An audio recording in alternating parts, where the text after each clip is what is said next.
Yellowstone, Wyoming. El mes de abril de 2003 comenzaron a ocurrir cosas extrañas en el parque nacional más famoso de los Estados Unidos. El geyser más alto del mundo, que llevaba 50 años inactivo, cobró vida lanzando columnas de agua a alta temperatura a más de 30 metros de altura. Aparecieron grietas en la tierra y el suelo se calentó hasta tal punto que el Servicio de Parques Nacionales se vio obligado a cerrar algunos caminos. Poco tiempo después, 5 bisontes de una manada se desmayaban y morían víctimas de los gases venenosos que emanaban del subsuelo. Las imágenes de los satélites revelaron que el subsuelo encerraba una amenaza. En Internet se extendían los rumores infundados acerca de que un supervolcán, una erupción de tales dimensiones que solo tiene lugar una vez cada 700.000 años, estaba a punto de estallar. Estas cosas ocurren. Si observas la Tierra verás las cicatrices. Han ocurrido y volverán a ocurrir.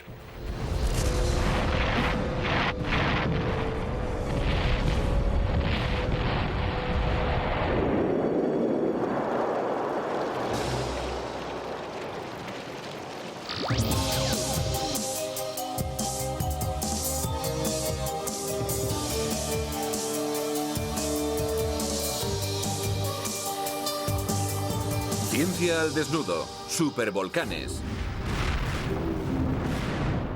Si en Yellowstone se produjera otra supererupción, ¿sobrevivirían los Estados Unidos? La última erupción de un supervolcán tuvo lugar hace 74.000 años. Una explosión tan potente que la civilización podría desaparecer. ¿Pero qué es un supervolcán? Los supervolcanes han provocado las mayores erupciones que se hayan producido nunca. Un supervolcán es 1.000.000 de veces más potente que la bomba de Hiroshima. No se puede comparar con un volcán normal. Un volcán normal lanza millones de pies cúbicos de cenizas y escombros. Un supervolcán lanza miles de millones. Un volcán normal podría cubrir con sus cenizas todo un estado. Un supervolcán cubriría con sus cenizas la mitad de los Estados Unidos. Los supervolcanes son una realidad. Se sabe que en la historia de la Tierra ha habido 20 supervolcanes, la mitad de ellos en los Estados Unidos. Provocaría una hambruna mundial. La población quedaría literalmente reducida a cenizas. Las consecuencias serían catastróficas. Contemplaríamos la muerte de 1.000 millones de personas y con toda probabilidad el colapso del orden social en todo el planeta. Pero ¿cuándo tendrá lugar la próxima erupción de un supervolcán? En la actualidad, muchos científicos creen que existe un supervolcán activo bajo el Parque Nacional de Yellowstone. Eso plantea una pregunta trascendental. Si Yellowstone entrara hoy en erupción, ¿sobrevivirían los Estados Unidos? No puedo imaginar ninguna tecnología capaz de impedir una supererupción. En las condiciones actuales sería muy difícil que los Estados Unidos pudieran sobrevivir.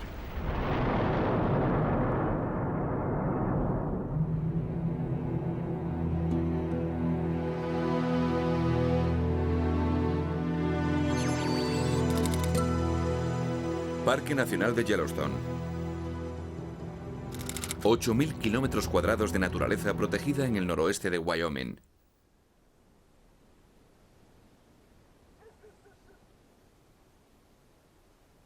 Desde hace más de 100 años, los turistas acuden atraídos por las fuentes termales y los géiseres. Ignoran que bajo este hermoso paisaje se oculta una amenaza. Bob Christiansen lleva décadas escalando los picos de Yellowstone, desvelando su pasado secreto. Y ha descubierto lo que convierte a Yellowstone en un lugar potencialmente peligroso. Yellowstone es un lugar único en el mundo, famoso por sus fenómenos hidrotermales, como denominamos a sus manantiales calientes y géiseres, chimeneas o fumarolas. Todos ellos son indicadores de la gran cantidad de calor que surge desde las profundidades de la Tierra hasta la superficie. En Yellowstone emerge 30 veces más calor del subsuelo que en ningún otro lugar de las montañas rocosas. Los científicos creían que el calor procedía de un volcán inactivo que se extinguió mucho antes de la última era glacial. Pero el 17 de agosto de 1959, un gran terremoto cambiaría esa visión para siempre. El terremoto provocó una enorme avalancha en el lago Hebgen, al oeste del parque. 80 millones de toneladas de rocas cayeron montaña abajo arrasando un camping. 28 excursionistas fueron víctimas de aquel terremoto. 19 cadáveres nunca se encontraron. Era el terremoto más mortífero que golpeaba a los Estados Unidos desde 1933. A partir de ese momento, Yellowstone se convirtió en un laboratorio. Los geólogos instalaron sismógrafos en todo el parque. Tras examinar los datos, descubrieron que en Yellowstone se producían por término medio 25 terremotos a la semana. Después de California, era la zona sísmica más activa de los Estados Unidos. Pero nadie sabía exactamente por qué. El Instituto Geológico de los Estados Unidos encargó un estudio exhaustivo de la zona.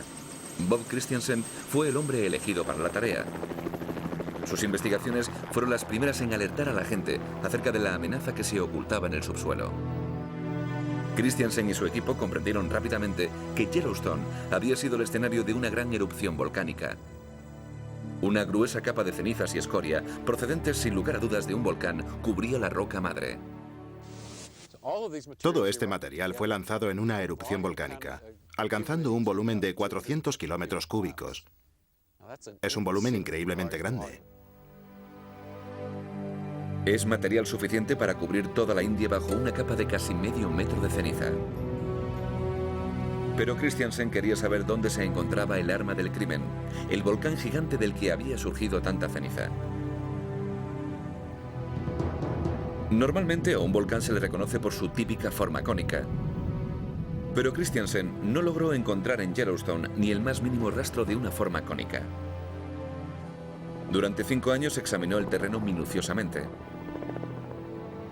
Lo que descubrió no fue un cono, sino algo aún más impresionante. Un cráter de tales dimensiones que era imposible verlo en su totalidad, incluso desde el aire. Aquí fue donde estalló este supervolcán. Pero ¿cómo se formó? De cualquier volcán, a miles de metros de profundidad, hay una cámara magmática llena de roca fundida. Cuando se trata de un supervolcán, la cámara magmática es inmensa, con un radio de cientos de metros.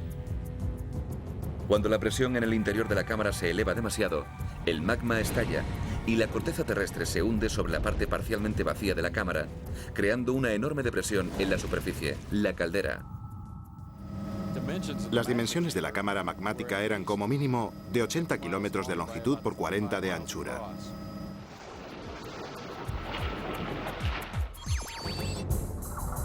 Una caldera inmensa.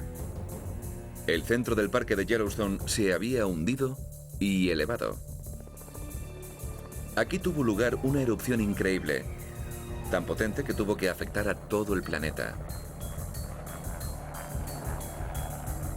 Para entender cómo fue esta gran explosión, solo tenemos que compararla con la mayor erupción volcánica ocurrida recientemente en los Estados Unidos.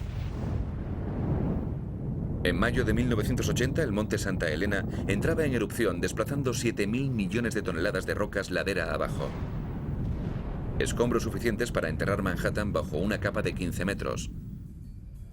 Una explosión equivalente a 500 bombas nucleares como la de Hiroshima, que destruyó más de 600 kilómetros cuadrados de bosque y lanzó cenizas a 2.500 metros de altura. Se mida como se mida, fue grande. Pero la erupción que causó la caldera de Yellowstone fue mucho, mucho mayor. Aunque parezca increíble, fue 1000 veces mayor que la erupción del monte Santa Elena. Pero hubo otra sorpresa. Gracias al análisis de las capas de cenizas, Christiansen descubrió 2 calderas gigantes más.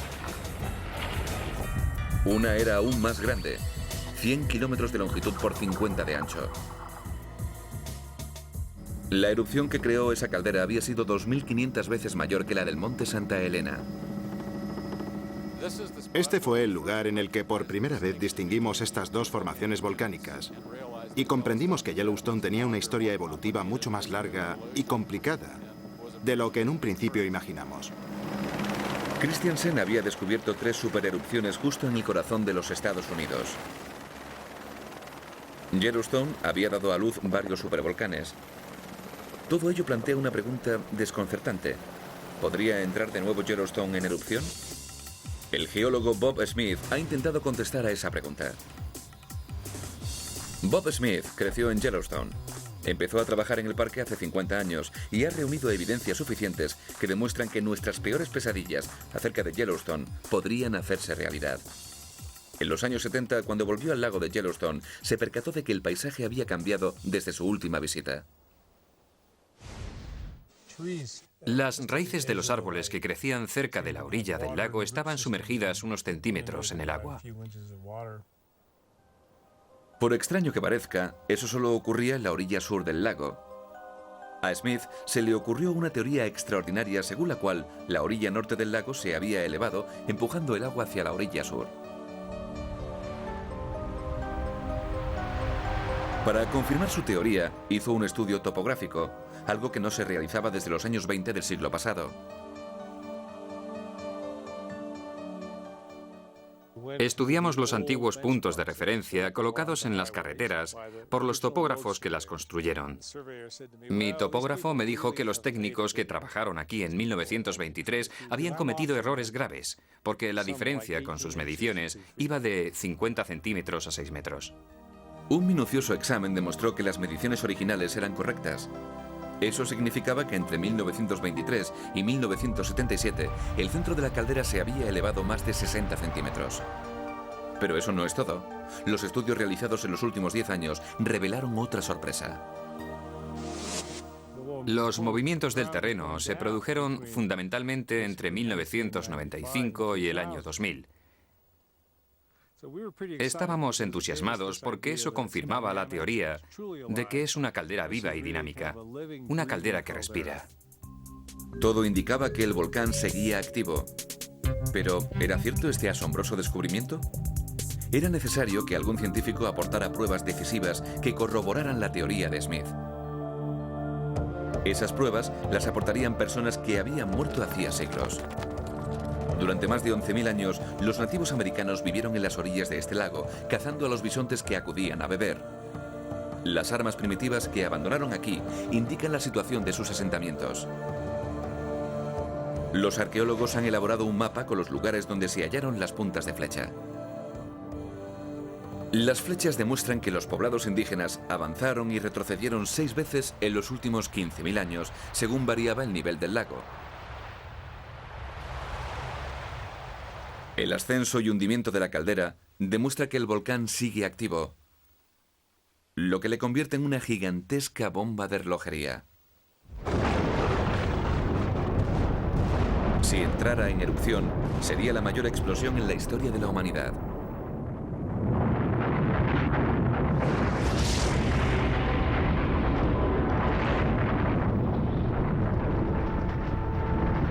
¿Qué pasaría si Yellowstone entrara en erupción? Sería un espectáculo dramático de catastróficos efectos.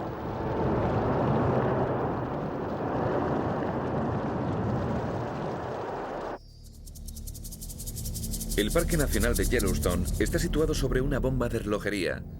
Un supervolcán tan grande que podría lanzar escombros a 25 kilómetros de altura, causar avalanchas gigantescas y provocar el caos absoluto. Para saber si los Estados Unidos podrían sobrevivir a una superexplosión de Yellowstone, es necesario en primer lugar saber qué dimensiones tendría esta erupción. Un científico londinense, Bill McGuire, es uno de los mayores especialistas mundiales en volcanes. Un supervolcán causaría la mayor erupción explosiva jamás conocida. Para medir las erupciones, los geólogos utilizan el llamado índice de explosión volcánica. Es algo así como la escala Richter volcánica. Va de 0 a 8. El nivel 1 serían las pequeñas erupciones volcánicas que lanzan hasta 100.000 metros cúbicos de cenizas al aire. El nivel 2 serían aquellas erupciones levemente mayores, Por ejemplo, la explosión del volcán Etna en Sicilia. Este volcán de Nueva Zelanda, que ha lanzado suficiente ceniza como para llenar 58 estadios de fútbol, sería un nivel 3. La erupción del Krakatoa en Indonesia en 1883 alcanzó el nivel 6. ¿Y un supervolcán? Eso sería un nivel 8. Cada nivel en la escala significa una potencia 10 veces superior a la del nivel anterior. El monte Santa Elena fue un nivel 5. Una supererupción sería al menos 1000 veces mayor.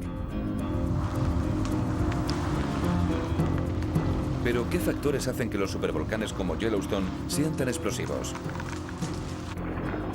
La respuesta se encuentra en el tipo de magma o roca fundida que provoca la explosión.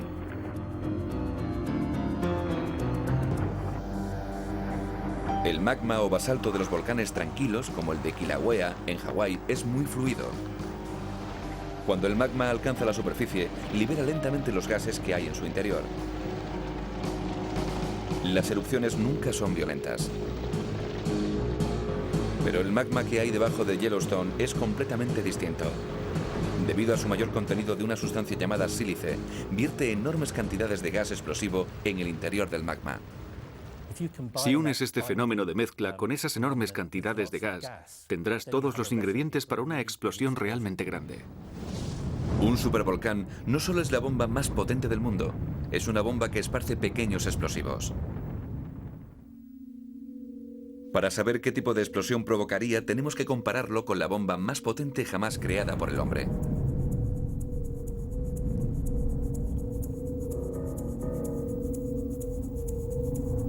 Esta es la bomba más potente lanzada por los Estados Unidos. La bomba de hidrógeno Castle Bravo, que estalló sobre el atolón de Bikini en 1954. Con sus 15 megatones, tiene 160 veces menos potencia que el estallido de un supervolcán. Esta es la mayor bomba del mundo. En 1961, las fuerzas aéreas de la Unión Soviética lanzaron una bomba de 50 megatones sobre Novaya Zemlya, en el océano Ártico. El hongo atómico se elevó por encima de la estratosfera y la onda explosiva dio 3 veces la vuelta a la Tierra. Imaginemos una explosión 50 veces mayor y tendremos un supervolcán. Una erupción semejante es, sin lugar a dudas, una auténtica amenaza.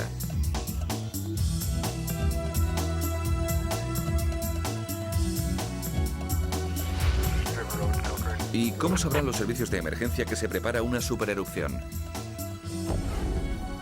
Todos los volcanes emiten señales cuando están a punto de entrar en erupción. Probablemente la primera señal de una erupción en Yellowstone sería la elevación del suelo. Justo antes de que entrara en erupción el monte Santa Elena, se elevaba 1,5 metros al día. Un fenómeno semejante sería muy probable en Yellowstone. El magma de las profundidades rompería en su ascenso la corteza terrestre. En Yellowstone, seguramente la caldera, una extensión del tamaño de Luxemburgo, se elevaría 3 metros o más.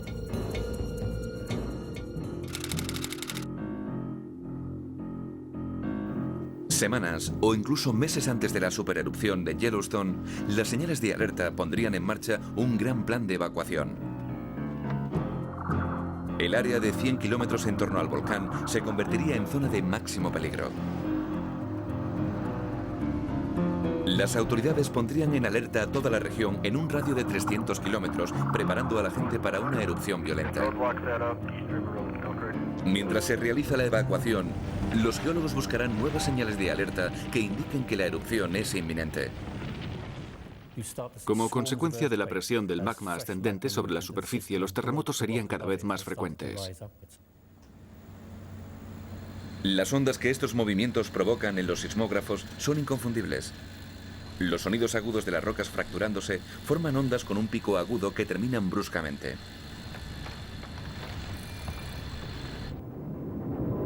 Mucho antes de la explosión, las zonas de alto riesgo y las circundantes son agitadas por incesantes terremotos.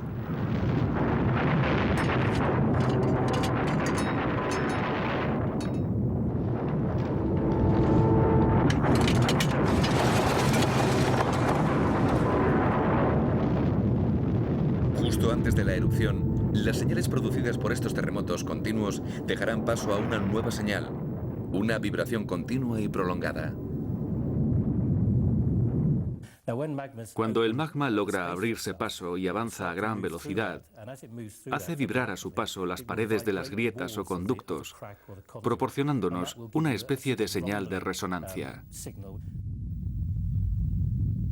Es como la vibración de un gran órgano de tubos. Los científicos lo llaman temblor armónico. Esa es la última señal. Así sonaría el magma avanzando hacia la superficie. Las posibilidades de escapar serían mínimas para aquellos que aún se encontraran en la zona de riesgo. La gran explosión es ya inminente.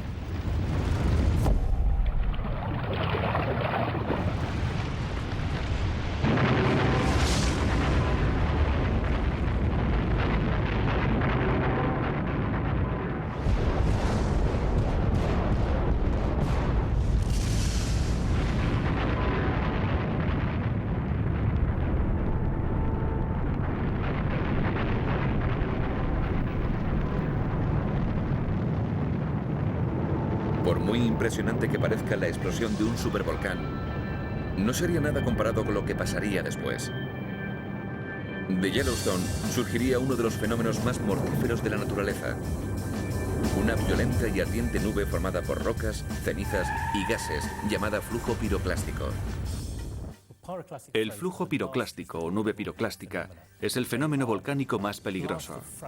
Es una explosión de fragmentos de magma, cenizas ardientes y gases incandescentes que viajan a la velocidad de un huracán, arrasando todo lo que encuentra en su camino.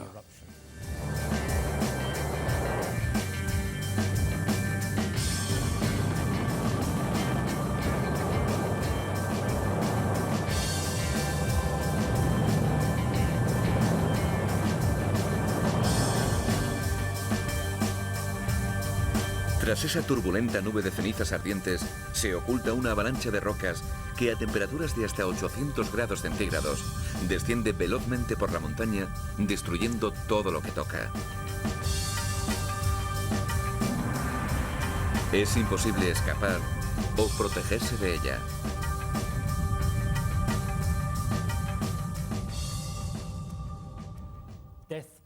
La muerte se produce rápidamente, no por las quemaduras en la piel, sino por la inhalación de gases muy calientes que destruyen los pulmones y la garganta de forma casi inmediata.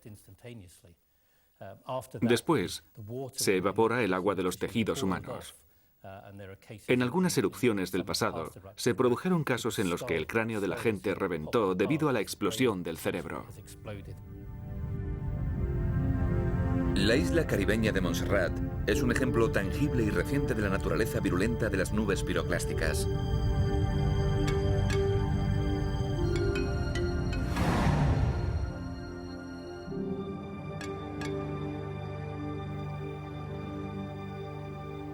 En 1997, el infierno llegó a este paraíso bajo la forma de una enorme nube piroclástica.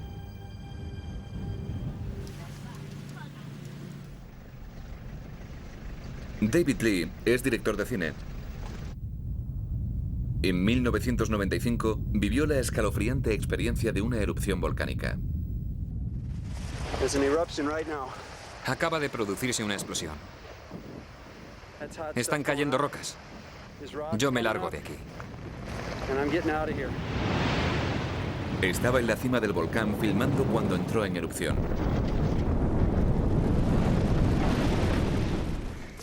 Ahora sí que tengo miedo. Aún no he escapado de aquí. Tengo que recorrer cierta distancia para salir de la zona.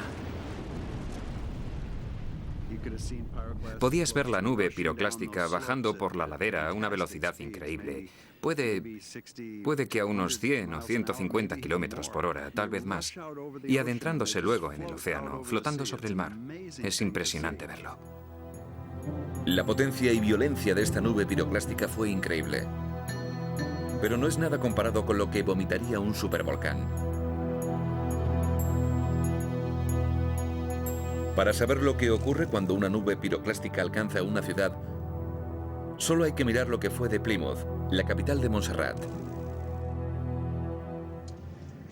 Estamos entrando en Plymouth, la antigua capital de Montserrat, que en 1997 fue golpeada y destruida por una nube piroclástica. David Lee vio cómo la nube caía sobre la ciudad. La experiencia se quedó grabada a fuego en su memoria.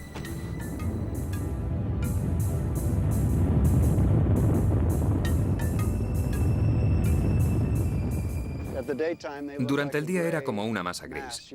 No podías imaginar que fuera peligrosa, aunque se movía muy deprisa. Por la noche era como una bola de fuego, totalmente incandescente, luminosa. Cuando cayó sobre la ciudad, todo lo que tocaba estallaba en llamas porque seguramente estaba a más de 500 grados. La mayoría de los vecinos estaba en las colinas, viendo cómo ardía la ciudad. Aquí vivían más de 4.000 personas. Hoy solo es una ciudad fantasma. Su centro, cubierto de cenizas, es una moderna Pompeya. La de Montserrat fue una catástrofe terrible a pesar de que fuera una erupción relativamente pequeña. La vida en la isla comienza a renacer. Si hubiera sido un supervolcán, no quedaría ningún rastro de vida.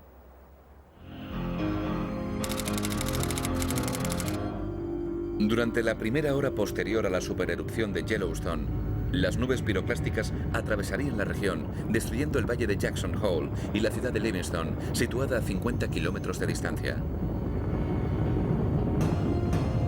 El 90% de las personas que se encontraran dentro de un radio de 100 kilómetros moriría.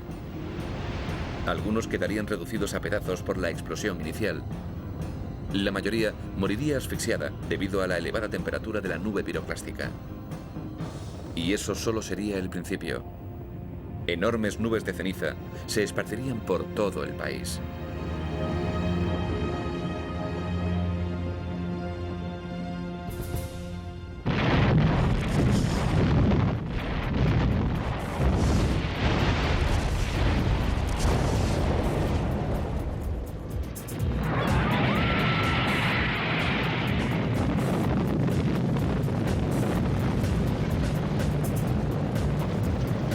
¿Qué pasaría luego, cuando las montañas de ceniza comenzaran a caer?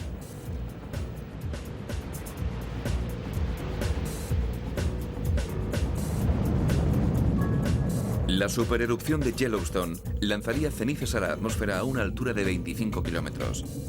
La mitad de los Estados Unidos se verían afectados por las lluvias posteriores. 3 días después de la erupción, los cielos se oscurecerían de una forma dramática. Hemos creado un cuadro de la situación del país tras 3 días de lluvias de cenizas siguiendo las predicciones de los científicos. La ceniza húmeda, 6 veces más pesada que la nieve, provocaría el hundimiento de muchos tejados. Atascaría los filtros de los coches y los aviones no podrían volar en casi todo el oeste del país. Las finas partículas de ceniza atascarían los motores de los aviones en vuelo, provocando accidentes.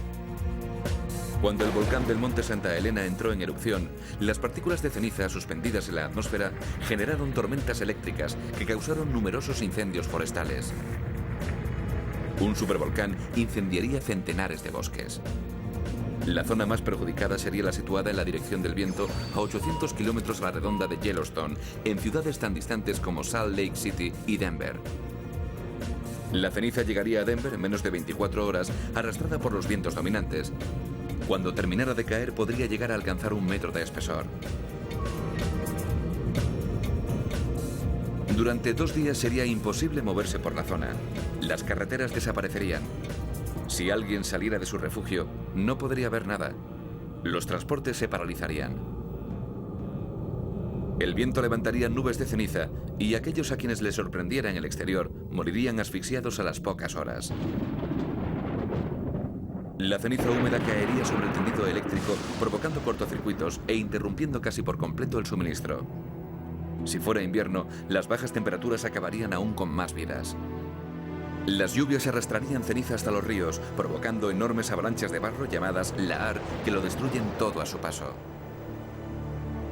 Las estaciones de bombeo de los embalses quedarían inutilizadas por la ceniza, dejando a la población sin agua potable. Las centrales nucleares que dependen del agua de los ríos para su refrigeración se verían obligadas a cerrar. Como sucede siempre tras una gran catástrofe, el caos reinaría.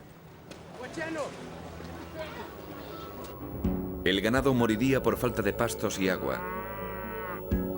Los hospitales dejarían de funcionar. Los ancianos, los enfermos y los más pequeños serían aún más vulnerables. En la zona central podría morir hasta el 10% de la población, 500.000 de personas.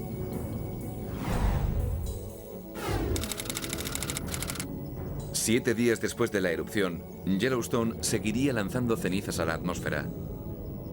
A miles de kilómetros de distancia, en lugares como Santa Fe y Kansas City, la ceniza seguiría cayendo y matando.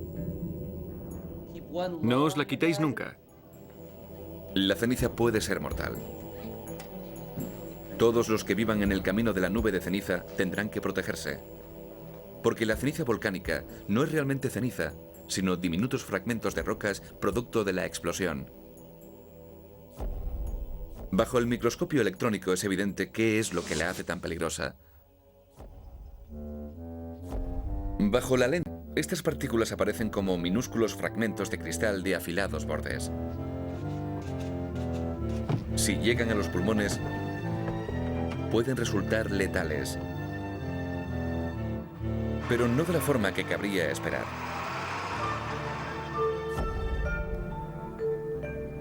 ¿Qué les pasa a las personas que inhalan cenizas?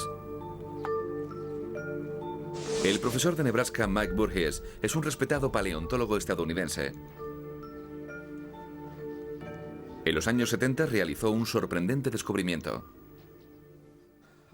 Estaba buscando fósiles cuando encontré este lecho de cenizas volcánicas en el que sobresalía, justo aquí, el cráneo de un bebé rinoceronte. Fue el inicio de un hallazgo increíble. A 3 metros de profundidad encontró un viejo pozo lleno de esqueletos de caballos, camellos y rinocerontes. Esta fosa común contenía los restos de más de 200 animales, y todos habían muerto con pocos días de diferencia. Los científicos sospecharon que la ceniza había sido la causa, pero carecían de pruebas. Cuando examinaron la ceniza, descubrieron sorprendidos que procedía de un volcán de Idaho inactivo desde hacía más de 1000 años. El descubrimiento de Burgess le llevó a la conclusión de que la ceniza volcánica puede matar incluso a 1000 millas de su lugar de origen. Pero, ¿cómo? Creo que puedo demostrar cómo lo hizo.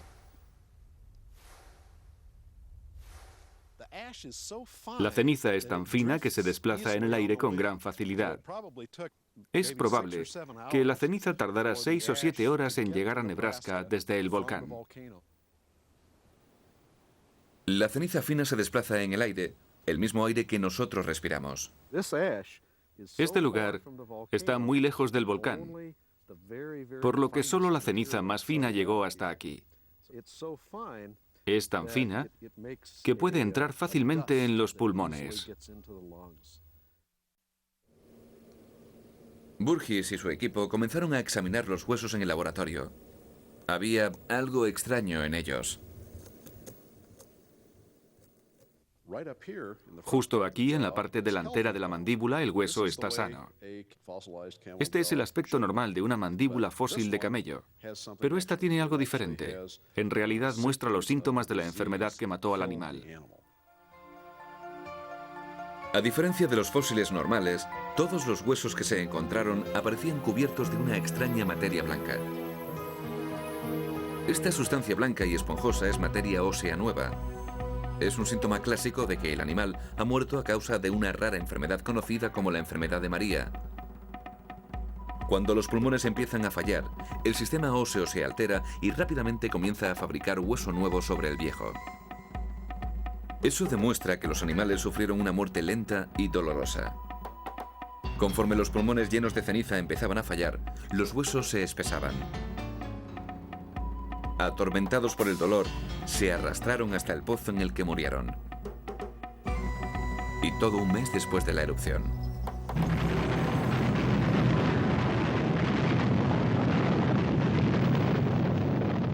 Si el supervolcán de Yellowstone entrara en erupción, nadie en un radio de 1.500 kilómetros estaría a salvo.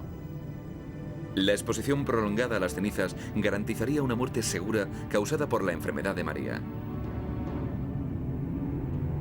El número de muertes tras el estallido de Yellowstone sería sin duda muy elevado. Pero para los que sobrevivieran a la erupción y a la lluvia de cenizas, las cosas podrían ponerse aún peor.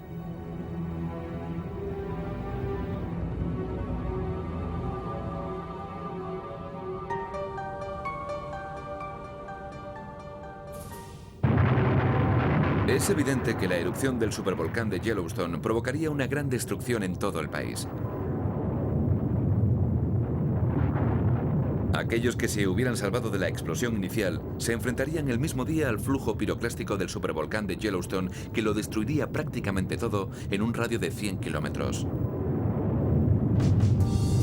3 días después de la erupción, la vida normal en 800 kilómetros a la redonda del volcán resultaría imposible. Una semana después, el centro del país quedaría sepultado bajo una gruesa capa de ceniza y miles de personas morirían víctimas de una dolorosa enfermedad pulmonar. Pero los científicos creen que el efecto más importante se manifestaría meses después de la erupción.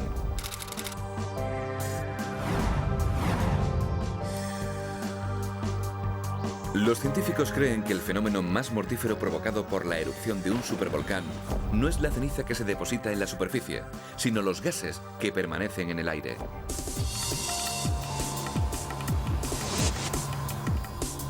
El profesor Mike Rampino de la Universidad de Nueva York investiga cómo influyeron las erupciones volcánicas del pasado en el clima del planeta. Ha venido a Nueva Inglaterra a investigar lo que ocurriría si Yellowstone entrara en erupción.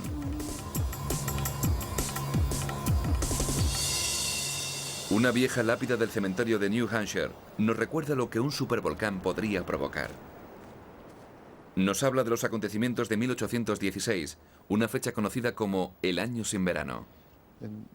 Es un monumento en recuerdo de un granjero, Reuben Witten, que en 1816 salvó a la ciudad de Ashland, New Hampshire, consiguiendo bastante trigo en sus campos para alimentar a la ciudad. Aquel fue un verano terrible. Nevó en junio y las heladas de julio y agosto acabaron con casi todo el trigo en las tierras bajas. Pero Reuben Witten consiguió cosechar trigo suficiente en las tierras altas para alimentar a toda la ciudad. Tuvieron suerte. En 1816, la época de cultivo se acortó de 120 a solo 60 días y las cosechas murieron en la tierra antes de poder madurar. No solo en Estados Unidos. En Europa, las cosechas se perdieron por el frío. Los años 1816 y 17 contemplaron la peor hambruna del siglo.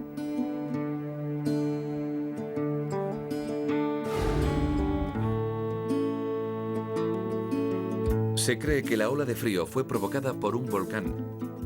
Para averiguar más, Mike Rampino ha investigado en los archivos históricos de la Universidad de Harvard. Según consta en ellos, en 1815, un año antes de aquel frío verano, estalló al este de Java el volcán Tambora. A pesar de que no fue una supererupción y de encontrarse a 15.000 kilómetros de distancia, sus efectos se hicieron notar muy lejos. Es nuestra mejor pista para saber lo que ocurrirá cuando un supervolcán entre en erupción.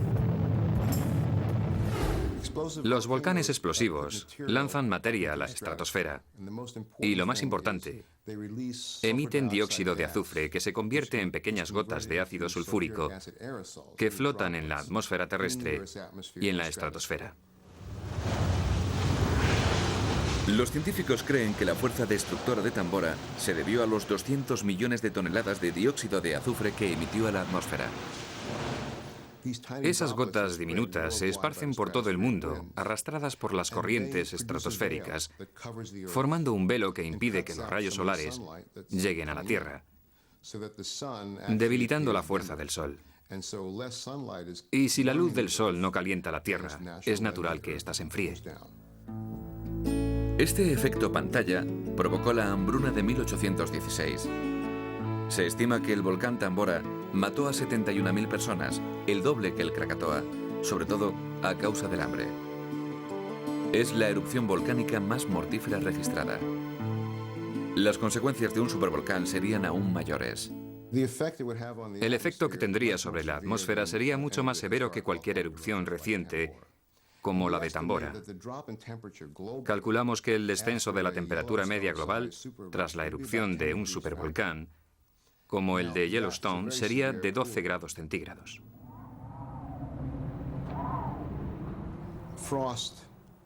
Eso significaría un enfriamiento muy importante. Nevaría y helaría incluso en las regiones tropicales. La vegetación tropical no está preparada para soportar el frío, por lo que desaparecería casi por completo. Con esas condiciones climáticas no habría cosechas en 1 o 2 años. Se calcula que morirían miles de millones de personas en todo el planeta.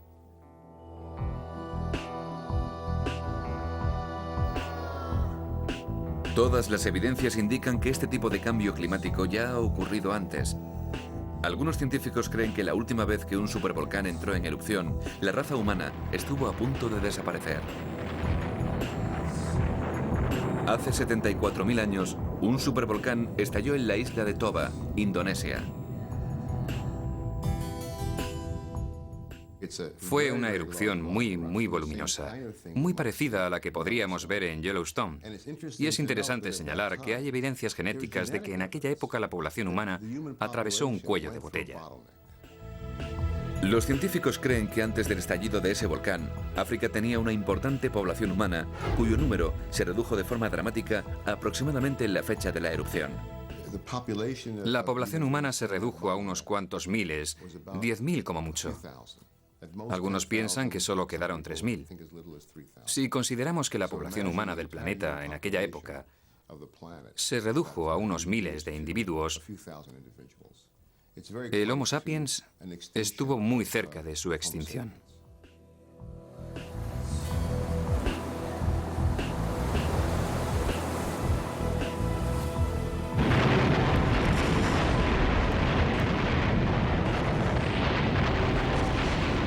Según los científicos, un supervolcán estuvo a punto de acabar con la humanidad una vez.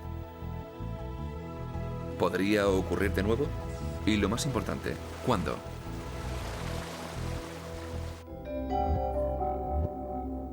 Si estallara un supervolcán, el mundo se sumergiría en un invierno volcánico.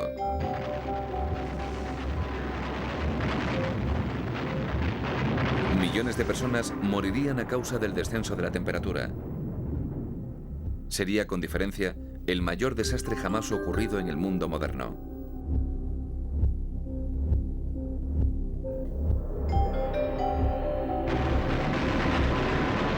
Da miedo.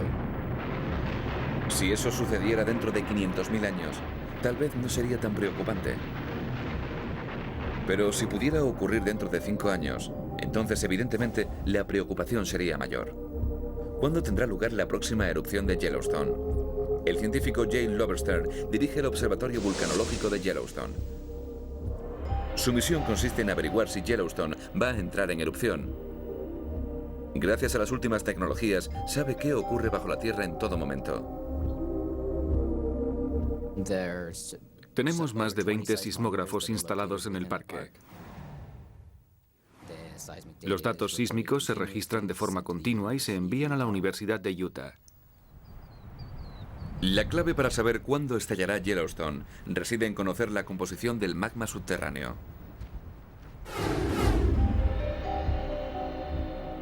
El magma de las profundidades de Yellowstone se compone de 3 elementos: burbujas de gas, cristales y fragmentos de roca, y una cierta cantidad de roca fundida o magma. Para que un volcán explote, la cámara debe contener magma suficiente para provocar una erupción. Habitualmente se considera que es necesario que exista un 50% de magma para que se produzca una erupción. Entonces, ¿qué porcentaje de roca fundida o magma hay debajo de Yellowstone? Para conseguir la respuesta, los científicos han analizado recientemente las ondas sísmicas provocadas por los terremotos. Como si fuera un gigantesco receptor de ultrasonidos, les permite mirar en el interior de la Tierra y calcular el porcentaje de magma que hay en el subsuelo. Disponemos de algunos datos que nos permiten decir que en la cámara magmática calculada por el diámetro de la caldera solo hay un 10% de magma y que, por lo tanto, no parece probable que en estos momentos Yellowstone vaya a entrar en erupción, porque ahí abajo no hay bastante material fundido. Pero en el año 2003, los geólogos que vigilan el volcán vieron señales excepcionales que indicaban que Yellowstone estaba más activo. Dan Suresin es geólogo del Grupo de Investigación y Vigilancia Vulcanológica del Instituto Geológico. Fue uno de los primeros en advertir el aumento de la actividad. El geyser más alto del mundo, el geyser Steamboat, entró en erupción varias veces. Un hecho poco frecuente. Aparecieron grietas en el suelo y la tierra se calentó hasta tal punto que el Servicio de Parques Nacionales tuvo que cerrar algunos caminos. Descubrimos que otra zona se estaba elevando. Y la verdad, la única explicación posible que encontramos fue la del magma en el subsuelo. Todo ello podría significar que el sistema se está acercando a su próxima erupción y que estamos viendo las primeras consecuencias de la acción del magma. No lo sabemos. ¿Qué significan esas señales? El supervolcán de Yellowstone ha entrado en erupción 3 veces en el pasado. Estas cosas ocurren. Basta mirar a la Tierra para ver las cicatrices. Han ocurrido y volverán a ocurrir. Es como si Yellowstone tuviera un ciclo. Las 3 últimas supererupciones de Yellowstone tuvieron lugar hace 2 millones de años, 1.300.000 años y 600 millones de años. Bien, todo indica que se está preparando para la próxima erupción. Pero estos datos no implican un ciclo exacto. La variación en las erupciones es de más o menos 100.000 años. Eso significa que la próxima erupción de Yellowstone podría no tener lugar hasta dentro de otros 100.000 años. ¿La próxima erupción tendrá lugar hoy o dentro de 100.000 años? No lo sabemos. Según los científicos, es poco probable que Yellowstone estalle en una supererupción pronto. Pero hay algo que sí es seguro. Las supererupciones ocurren. Pero si Yellowstone estuviera a punto de explotar, ¿habría alguna forma de impedirlo?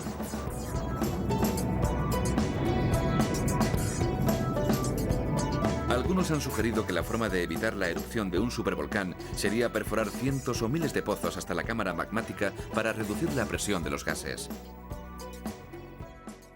No funcionaría. Para empezar, sería todo un reto tecnológico perforar hasta las profundidades de la cámara magmática, que en algunos casos está a 10 kilómetros. Y aunque se pudiera perforar a tanta profundidad, solo sería un pequeño pinchazo en un sistema enorme y complejo. No es un gran globo lleno de magma. No serviría de nada. No puedo imaginar tecnología alguna, ni he oído hablar de ella, que pueda evitar una supererupción. No puede evitarse con ninguna tecnología existente. Así pues, si Yellowstone estallara, ¿tendría alguna posibilidad de sobrevivir Estados Unidos? En las circunstancias actuales sería muy difícil que el país sobreviviera a las consecuencias inmediatas de una supererupción en Yellowstone.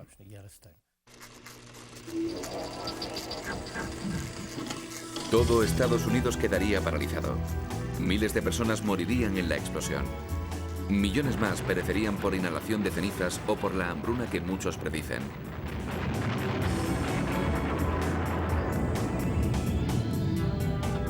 Pero reconocer el peligro y preparar planes para evitar el desastre alimenta la esperanza. Algunos científicos creen que la construcción de refugios seguros permitiría a los supervivientes salir adelante y actuar con eficacia.